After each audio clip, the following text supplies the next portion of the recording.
The next thing I wanted to show you guys is this parking assembly here in the center. It's very, very similar to that small bulb that I just showed you guys, except you have a bunch of small ones on the side here.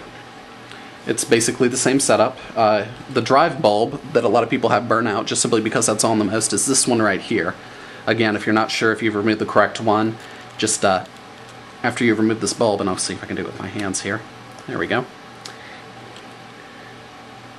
After you've removed this bulb, all you have to do, just shine a light in there and see if it illuminates the drive bulb. Let me see if these are actually the same size as that last one I showed. No, it's not. It's a little bit smaller than that. See? Tiny bit smaller. Apparently this is a dealer-only bulb. You know what? Just for giggles, I'm going to go ahead and do some measurements here on this and show you guys. I just have a small caliper here, and I'm going to be doing my measurements here in millimeters. So let me go ahead and zero this out. Okay, this is the larger green one. I'm going to go ahead and remove this little cap. And it just kind of wiggles off. It's kind of squishy.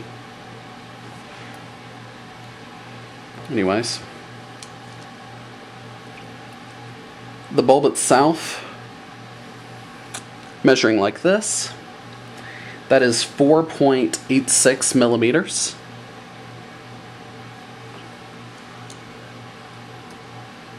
Like that. Let me see. The back side of this,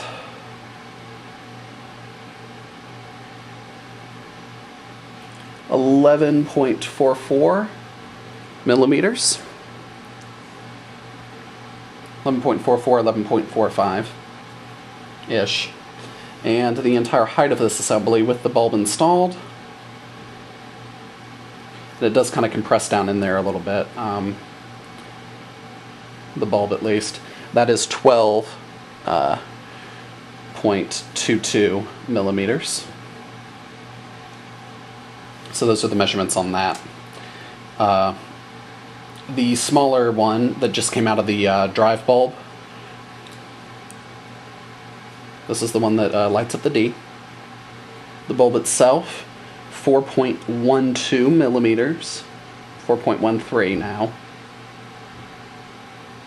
Come on. Yeah, about 4.13.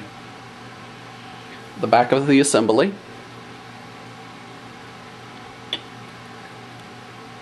it's 9.46. And the overall height is 12.59. 12.59 on that. And that's the size of that bulb. So yeah. I'll just go ahead and do this. We'll leave the green cap on it. Well, now I'll take it off. Come on. Oh, I just ripped it. See, this is the problem when you're dealing with old things. You end up breaking them. That is why you need to be careful. You know what? I wonder if I just kind of roll it off. Yeah. Roll it off. I don't think anybody should have a problem with that. Ha ha ha. So there's this bulb.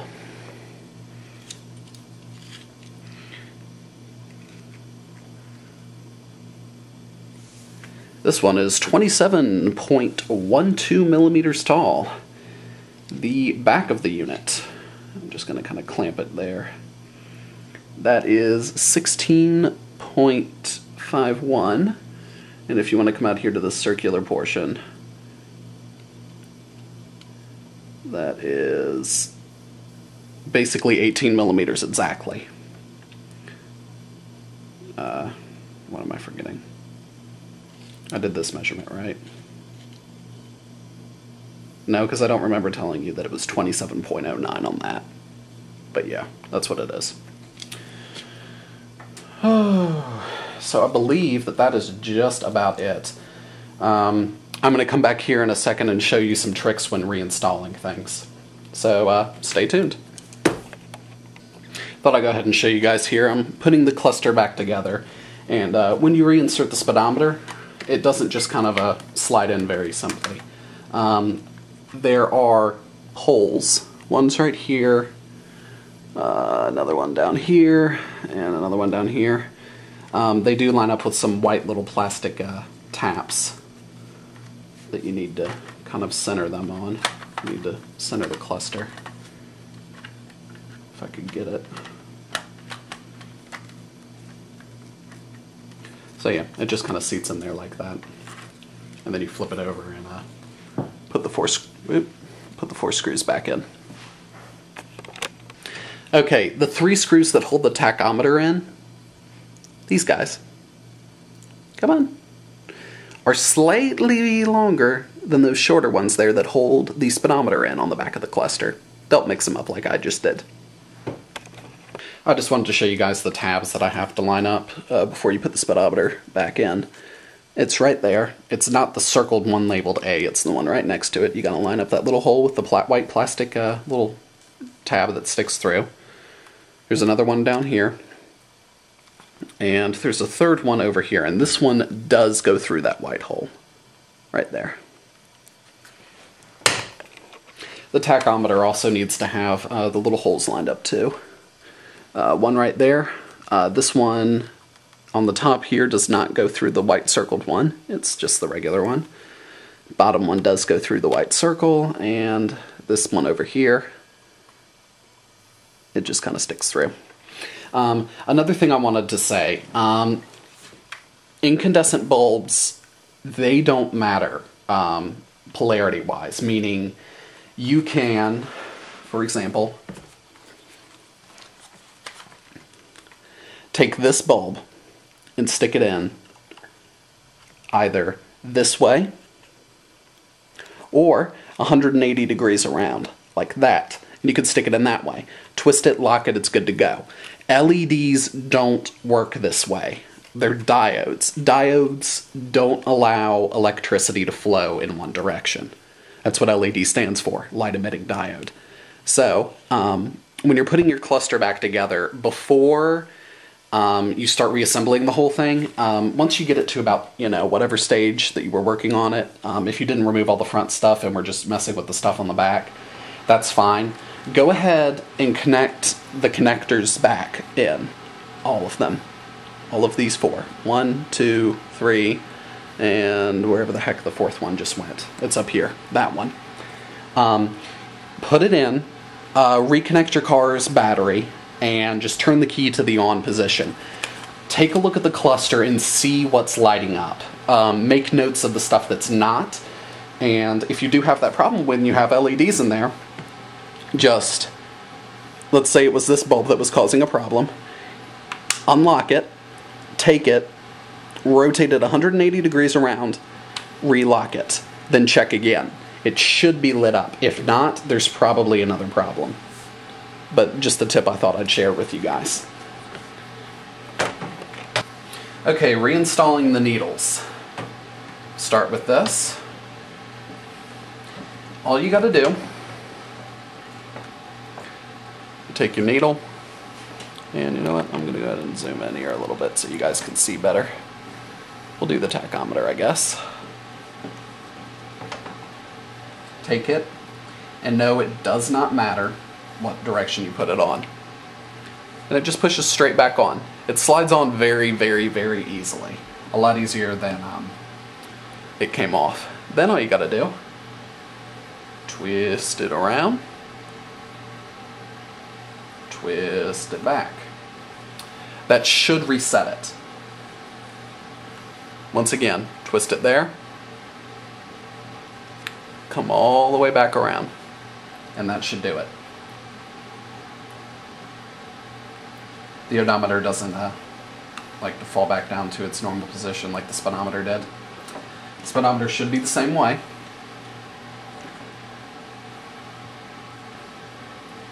just pop it on. Works the same way. As you can see, it likes to you know, return back to its normal position when you leave it alone. So twist it all the way here. And twist it all the way back to 0. And it doesn't work.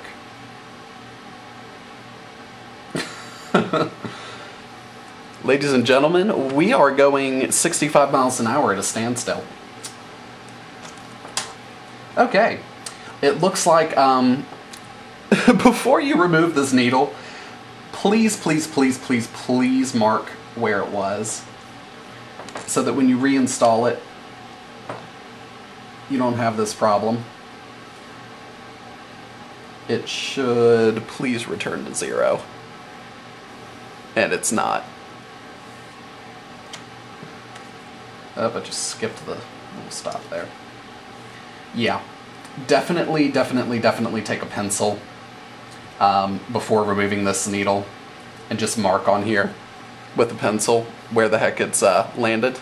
Because this entire cluster now, I have no idea unless I go back and watch the video where the needle should be. So that's a good tip there. Don't remove the speedometer needle. And you know, you probably want to be on the safe side too. Mark the tachometer needle too, please, because you will screw things up. Let's see if this speedometer needle even wants to return to 0 now.